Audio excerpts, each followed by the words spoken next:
All right, everyone. So, my name is Courtney, and today we're going to go over how to make a really good smoothie. So, I just want to start by saying I use certain kinds of items, but as long as you use that item, you should be fine and good to go. All right, so let's get started.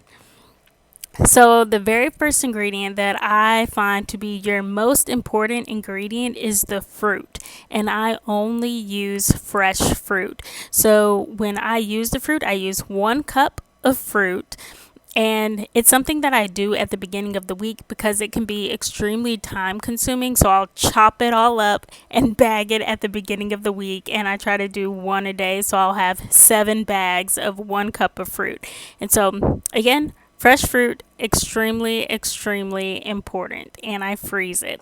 So then the next ingredient I want to go over is going to be yogurt, and I use 2 scoops of yogurt, and I personally use the honey vanilla flavor, but you can use plain, regular vanilla, or whatever you fancy for that day. Again, I use the honey vanilla brand.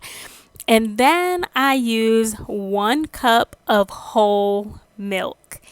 And sometimes, if I've run out or forgot to go to the store, I'll alternate to almond milk if I have that in the house. So for me, it's either whole milk or almond milk is what I use.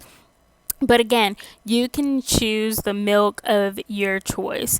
Now, what I use to blend my smoothies, I have a Ninja IntelliSense. And so when I go to blend the smoothie, I use the cup. I don't use the big bowl. I use the cup that's for smoothies. And when I put that on, it kind of automatically tells you what it wants you to do. And I use the refresher setting twice.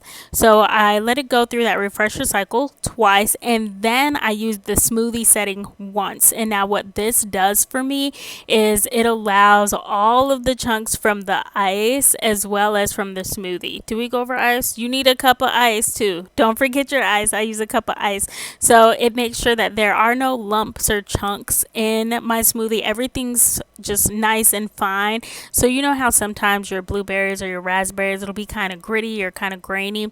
So when I do refresher twice and smoothie once, it allows me to go ahead and have a really smooth, nice, creamy milkshake.